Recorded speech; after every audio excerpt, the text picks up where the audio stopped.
America. Welcome to Furthermore with Amanda Head. I am so excited for my guest today. You all know that I live in Los Angeles and my life kind of intersects with the film industry on occasion. And so the filmmaker who is coming on my show today, you all know and love him. He is writer and director. His latest film is Vindicating Trump. I encourage all of you to go out and check it out at vindicatingtrump.com. But he wrote Hillary's America that came out in 2016. He had 2,000 Mules that came out in 2022. Police State came out last year, and Trump Card came out in 2020. And his films are just so incredible, and it lays out so many important facts that pertain to what we are dealing with currently right now in this election cycle. So we are going to be back in just a moment with Dinesh D'Souza.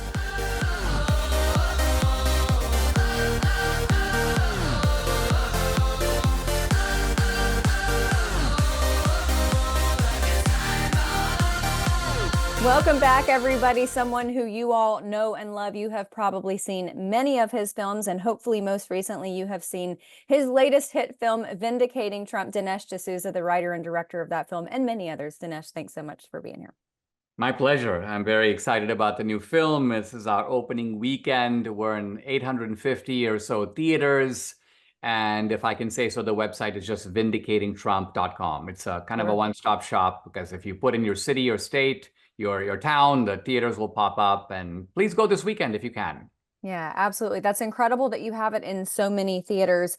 I want to start with one of the main subject matters of this, and that is character assassination. This is something that we have seen of President Trump ever since he came down that golden escalator in 2015. And I think one of the strangest aspects about it is seeing all the people like Whoopi Goldberg, is a perfect example. Oprah Winfrey, who used to love him, and then they jumped on the bandwagon and everybody said every nasty thing in the book. Do you think it has affected him or affected his support? You know, I think a way to understand this phenomenon that you just mentioned is to think about that iconic scene where he came down the escalator in 2015 to announce for the presidency. I kind of imagine the cultural elite all positioned at the top of the escalator. Yeah. So Oprah Winfrey is there, and Ellen DeGeneres, and Charlie Rose, and all the cool people. And Trump is the coolest of them. They all want to be seen with him, and so on. Mm-hmm. Well, then he makes a fateful decision. He steps on the escalator, and he goes down. He descends. Where does he descend to? Well, down there, I can kind of imagine the forgotten American. Mm-hmm. This is the guy that politics has passed him by. The Republicans don't care about him. The Democrats don't care about him. His job is traded overseas. This is the one group that standard of living has actually gone down in the last couple of decades. And they see this guy Trump, and they're like, wait, this guy doesn't have to join us. He's not one of us. He's not in our condition, but he has chosen to take up our cause. So here I think we see in a nutshell the great loyalty of many of these people to Trump. But on the other hand, from the point of view of the cultural elite, they see Trump as a kind of a traitor. He used to be one of them, and now he has left them, and he sort of joined the pitchfork people in a turnaround against their power and against their hegemony, if I can use that term. So the same people who loved him, who praised him, immediately turned in a very vicious and nasty way against him. Yeah, I mean, that's such an incredible visualization, which is why you're a filmmaker. Is this your most important film to date? It's certainly the most urgent.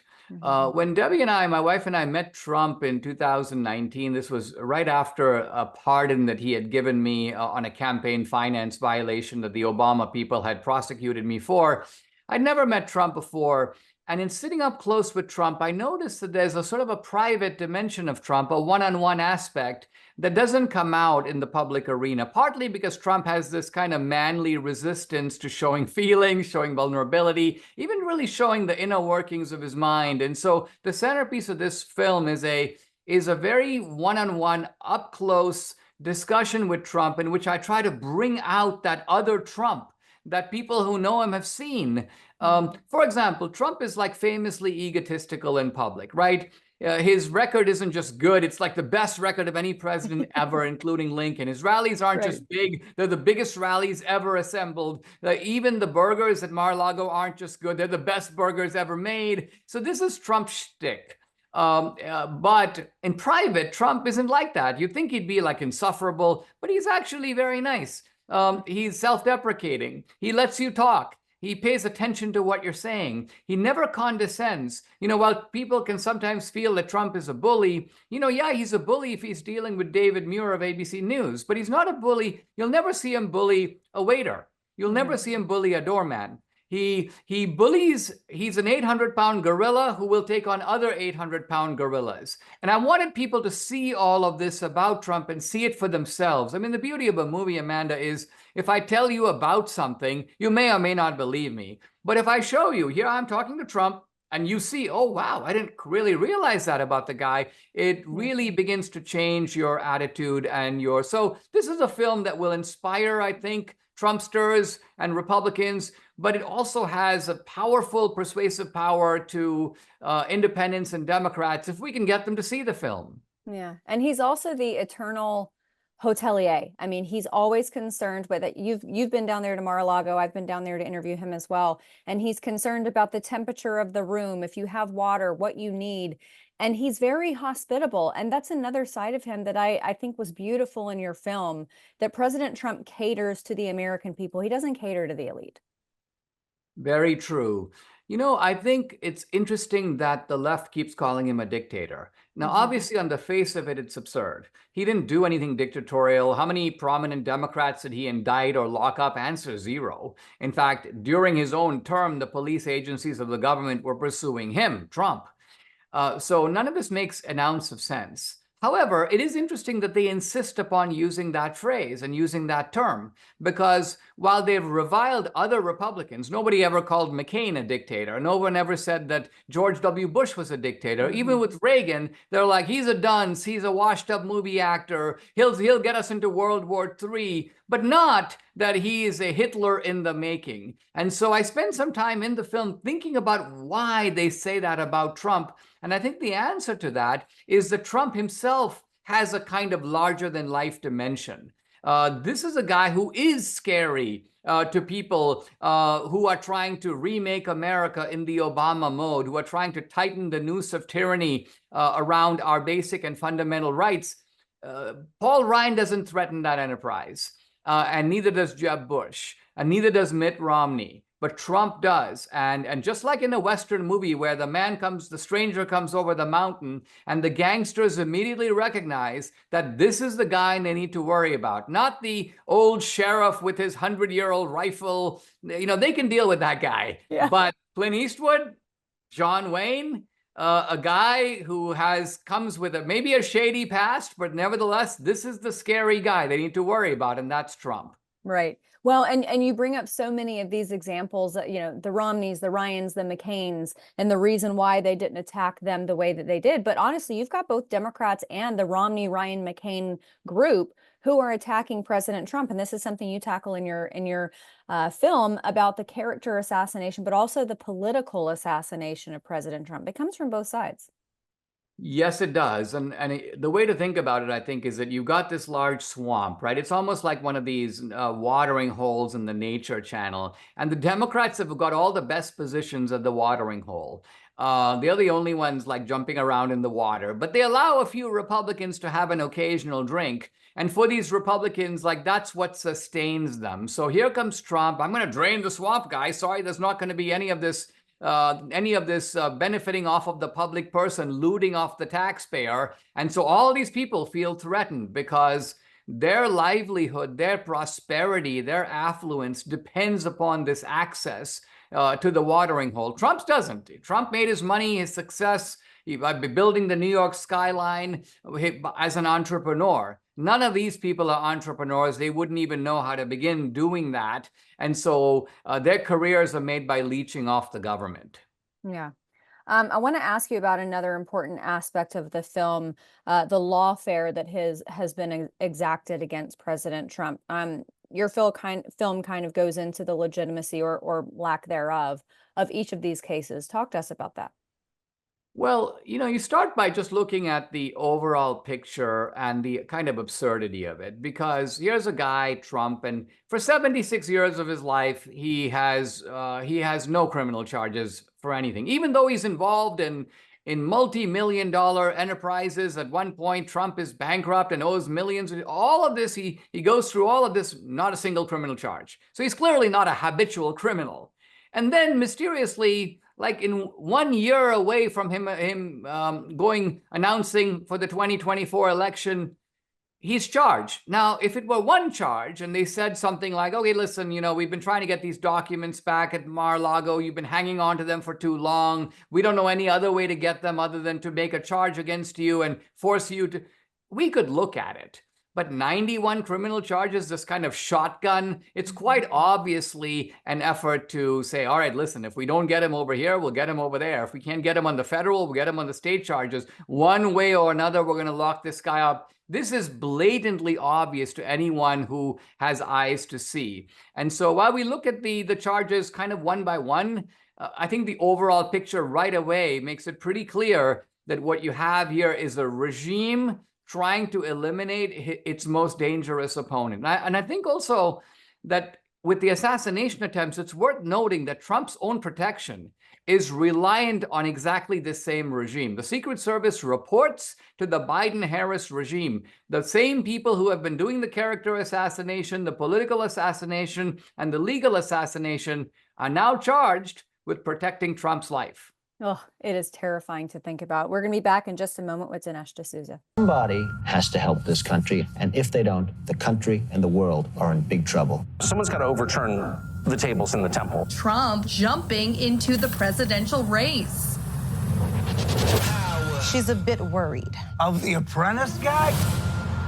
You know the feeling of power. Could you handle it or would it devour? They fear that power. You didn't do an insurrection. Had you called for one, there would have been one. And there would be one if you called for one now. I'm not sure I want that power. I want the power just to make the country better. America first! And that scares them. A lot about Donald Trump scares them. Let's look at everything. Campaign, his family. Let's get foreign eyes on him.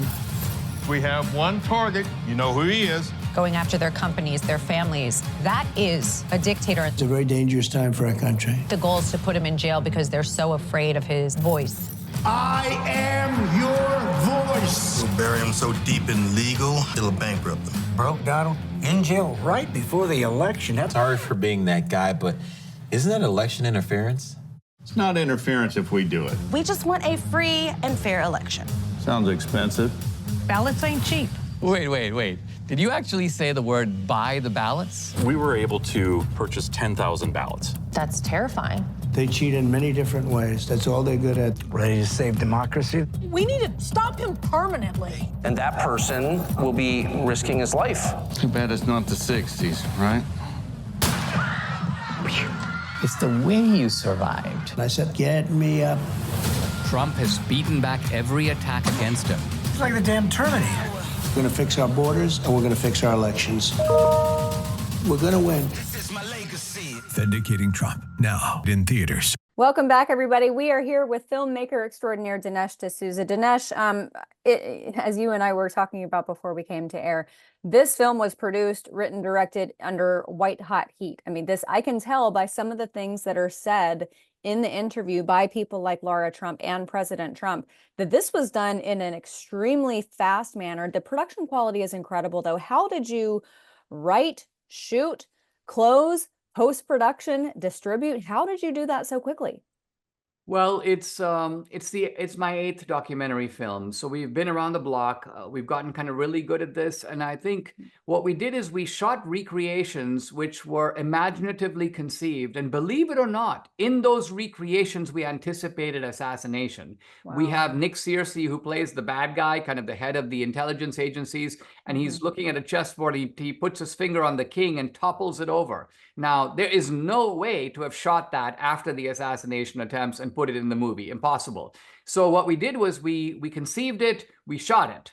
And then the Trump interview, we were actually supposed to interview Trump a couple of months ago. It fell through. I was a little frustrated, but incredibly, our conversation with Trump comes after the RNC, after the assassination attempt, so I can get Trump to talk about that. So, and then we just parachuted all the Trump material into an already existing structure that had been, in a sense, laid out there in advance, and somehow beautifully it came together. How exactly, I'm not totally sure, but I'm delighted that it worked. We're happy with it.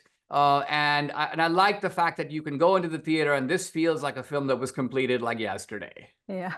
You have such a sharp political perspicacity that you were able to see that these things could happen. And I want to ask you about the progression that I know you've seen and spoken about. You know, they tried to take President Trump out politically, like we talked about, all the way back from 2015. They have tried to take him out legally. It doesn't appear that that's going to work for him. And now they have tried twice to take him out, to take his life. For President Trump, and you talked about the fact that it is this overarching institutional uniparty that is in control of Secret Service. When you were there with him, did you sense fear from him?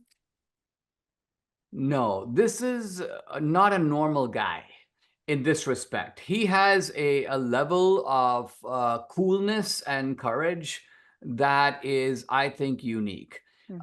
We see this, by the way. Well, let's look at the second assassination attempt for a minute. What person, when you are grabbed off the golf course and told that there is a man 2 holes ahead of you waiting to kill you, responds by saying, "This is very annoying. I was about to make an amazing putt, and now you're yanking me off the course." It's like, you know, I could lose my form, guys.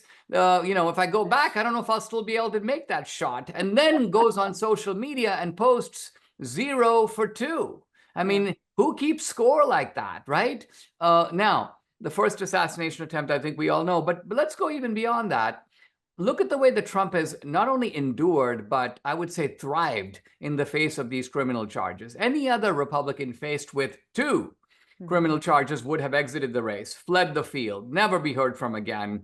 So I want to make a comment that actually draws on the philosopher Aristotle, because Aristotle says he says that courage is the primary virtue.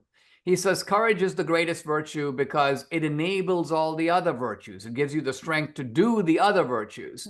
But he then says something that I consider very profound. A lot of people consider courage to be the absence of fear. Trump is a fearless guy. And Aristotle says this is not true. He says the fearless guy is actually reckless. Because if you had no fear, you'd go to a precipice, there'd be a deep pool. You wouldn't know if there are rocks down there. You just jump. You're fearless. Aristotle goes, don't be like that. That's reckless. That's foolhardy. And at the other extreme, Aristotle says, is the timid, cowardly man. The courageous man is actually in between. This is kind of Aristotle's famous doctrine of the mean. The courageous man feels fear. He doesn't overcome the fear. He never gets over it. But he is dedicated to some cause, some principle, some belief that makes it worthwhile in his view to take the risk, a risk that he's well aware of. So I think this is Trump. It underestimates the value of his character to just say he's fearless. He's not fearless, but on the other hand, he has undertaken this task. He's willing to see it to the end, and he marches ahead with a bravery that is almost has to be seen to be believed. Looking forward to November 5th, do you anticipate that the character assassination, the actual assassination attempts, the legal assassination, do you anticipate that those tactics will backfire?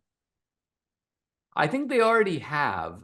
They have because of Trump's peculiar resilience. The Democrats always think that they will get Trump with the same thing that gets every other Republican. I mean, let's go all the way back to the Stormy Daniels matter, long before the case was even filed. By and large, the Democrats have a very convenient scheme. And that is they basically go, you know, you Republicans are massive hypocrites because you say you believe in family values, but then look at you, look at Stormy Daniels, right? And of course, the Democrats here are being completely disingenuous. They love the charge of hypocrisy because it never applies to them. Since they have no standards, that you can never say that they're being hypocritical. It's like accusing Bill Clinton of being a pervert. You know, he doesn't claim to be anything but, you know, he's like Colombian prostitutes, I'm there, you know, so that's Bill Clinton. But the thing about Trump is he doesn't let them get away with it. he recognizes the sort of game that they're playing. And so even though this kind of thing works with everybody else, it doesn't work with Trump. They go, hey, we got you, Trump. He goes, what do you got? They go, Stormy Daniels. And Trump just goes, what else you got? Yeah. And he moves on. And so this is why they are constantly flummoxed by this man. They don't know what to make of him. You know, he puts all these catchy labels on them and they never recover. Right? They try to put catchy labels on him. Oh, he's the mango Mussolini. Oh, he's the orange man. It never really quite works. And so he always gets the upper hand. And this is what drives these people nuts. Absolutely. Absolutely. And, you know, I'm here in Los Angeles. I know at one time you resided here in California. And we're around a bunch of squishy liberals, people who are offended by his personality. And I hear this all the time, Dinesh. I love his policies. Things were better off. I was better off. My wallet looked better. My bank account looked better. But I just don't like his personality. It seems to me, Dinesh, that you don't get the policies without the personality, because the policies contradict the establishment in Washington. And the only way you get the policies through is with a personality like Trump's. This is a key point. I mean, the same, you know, to give an analogy, the same qualities that made Ulysses Grant, General Grant, a good fighter on the battlefield. Yeah, the guy cusses a lot. Yeah, the guy drinks a lot of whiskey. And so, of course, you'll have the sort of wimpy Republicans, you know, who are like, let's pull that guy off the battlefield. You know, look at his low moral character. He doesn't fight like us. Well, if he fought like you, he'd be in the same whimpering, miserable position that you're in. Exactly. So, yes, you're right. The same qualities that people criticize about Trump are, in a way, political virtues, even his ego. Because if any normal person is attacked like Trump, you need a gargantuan ego to protect you, to insulate you, to keep you marching full speed ahead. So even though Trump's ego may be, from a personal point of view, a vice, I think that from a political point of view, it's a virtue and an asset. Yeah. And that was the original appeal of him, because right after Obama, you know, at the end of the Obama years, you had so many forgotten men and women who were tired of being called racist, Bible beaters, evil people. And Donald Trump was the guy who came in there and said, you can call me whatever you want. It's not true, but I'm just going to beat it back down on you. Absolutely. This is right. So the film is Vindicating Trump. The website is vindicatingtrump.com. There's also, by the way, Amanda, a book that's coming out shortly of the same title. And books and movies are kind of different. You know, the book lays out more of almost like a legal brief. It lays out the case for Trump. It's got the supporting footnotes and references and so on. A movie is a story, and a movie is also an entertainment. And this is a very entertaining film, but it's also a film that has a kind of intellectual but also emotional power.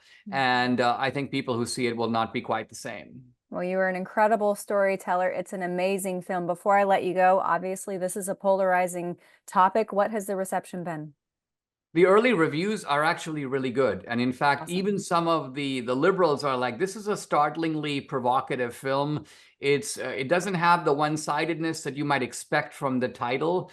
It lays out a rational case for Trump, and it also shows you Trump himself, a side of Trump that you may not otherwise have seen. So I'm excited for people to see the film for themselves. I want to make sure that this film, like 2000 Mules, is seen by tens of millions of people. But the best way to make that happen is to make it a success in opening weekend. The left, as always, they try to ignore the film, say nothing about it, not a word on CNN, not a word at the New York Times. But if the film is successful, then they can't avoid it. Then they have to start attacking it. And when they start attacking it, then you've got independents and ordinary guys who go, what's the ruckus all about? I better go see this film. And that's how you get independents and even Democrats to come see the film, either in the theater or, of course, later with DVD and streaming. Yeah, well, they have attacked all of your films, which tells me that you and your filmmaking is a threat to them. And you are doing a service to this country. Everybody go check it out, vindicatingtrump.com. Dinesh D'Souza, thank you so much for joining me. My pleasure. All right, everybody, we're going to take a very quick break. And in just a moment, we'll be back with more.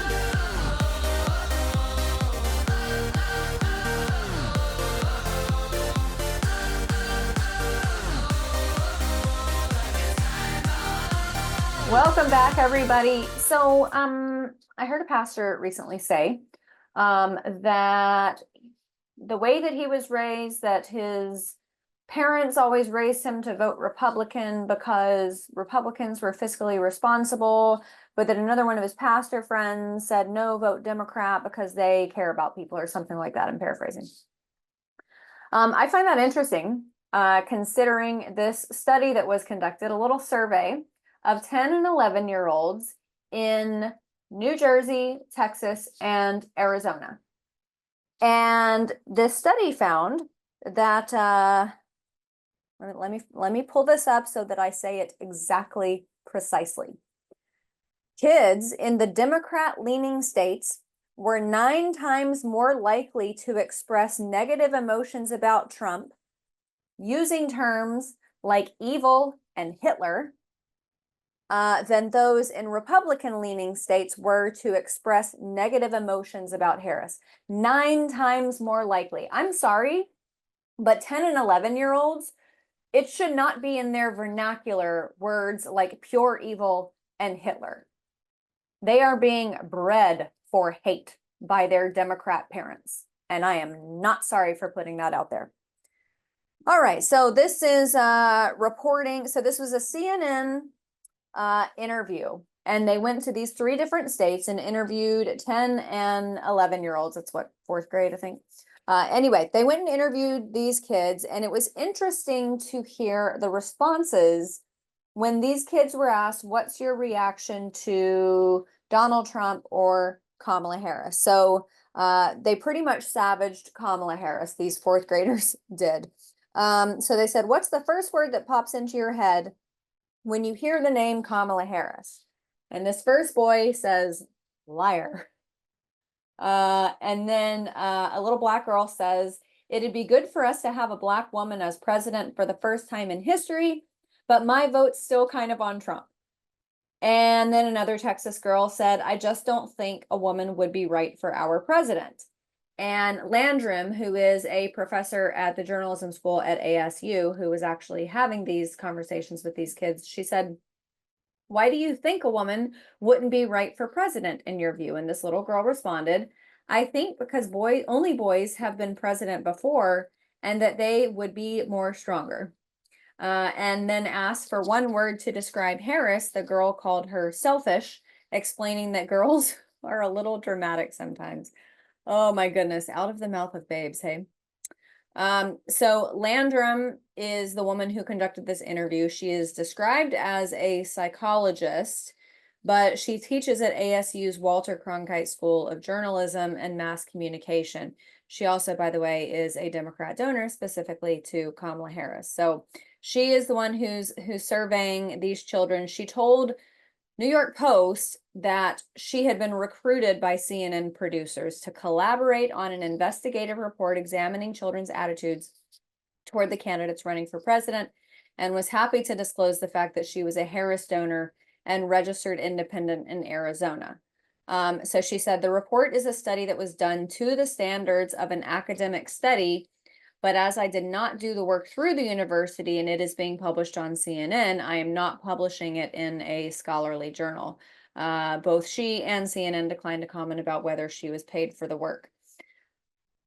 So this again was conducted with 10 and 11-year-olds in New Jersey, Texas, and Arizona. This was in May and also in this month in September, finding that kids in blue states like New Jersey gave more extreme responses when asked questions about the 2024 election. And again, I will reiterate, kids in the Democrat-leaning states were 9 times more likely to express negative emotions about Trump than those in Republican-leaning states were to express negative emotions about Harris. 9 times as likely. What's the first word that pops into your head when you hear the name Donald Trump? Pure evil, a New Jersey girl responds. Donald Trump is giving his life and his heart, a Texas girl disagreed when asked about the 45th president back in May. Do you think it's okay for somebody who is a convicted felon to become president of the United States? The boy who called Harris a liar is asked that question. He said, yes, without reservation. Others in deep blue New Jersey described Trump as brave for surviving a gunshot. That was back at the Butler, Pennsylvania rally. Nearly 1/3 of the kids, though, seemed focused on Trump's status as a convicted felon following his hush money case in Manhattan. the sentence, of course, for which has been pushed back past Election Day. So I felt compelled to bring this up because I get so tired of people acting like Democrats have the moral high ground because for so long they have been referred to as bleeding heart liberals. Their heart bleeds for sure, but it bleeds for their own wealth and their own power and the wealth and the power of their cronies and their big buddies in power. Their hearts do not bleed for the people of this country who are suffering under over 20% cumulative inflation. Their hearts do not bleed for the families around this country who have been directly affected by opioid poisoning and overdoses that is a direct result of the open border. Their hearts do not bleed for the Americans who have lost someone who has become a victim of an illegal immigrant who came into this country illegally and continued in a recidivistic manner to commit the same crimes that they committed when they were on the other side of our border. Their hearts don't bleed for the American citizens. Their hearts bleed only for themselves. And I am so sick of this attitude that Democrats are the kind ones. The DNC putting out the message that the theme of the DNC was joy. Are you kidding me? 10 and 11-year-olds using terms like Hitler and pure evil to talk about another human. I don't know what you're feeding these kids, but there's some type of hate nutrient that you are obviously injecting into everything they consume, Democrat parents. All right, everybody. Well, on that happy note, I hope you all have a great rest of your afternoon. Remember, you can find the audio version of this podcast on all of the major podcasting platforms. Furthermore, with Amanda Head, remember to like, subscribe, and share it with your friends. And please, if you have about 20 extra seconds, go rate it and review it. And then, of course, the video version of this podcast comes out on Saturdays across all of my social media. You can find me on social media at Amanda Head and the podcast with its very own X page at Furthermore with Amanda Head. God bless you all. See you soon.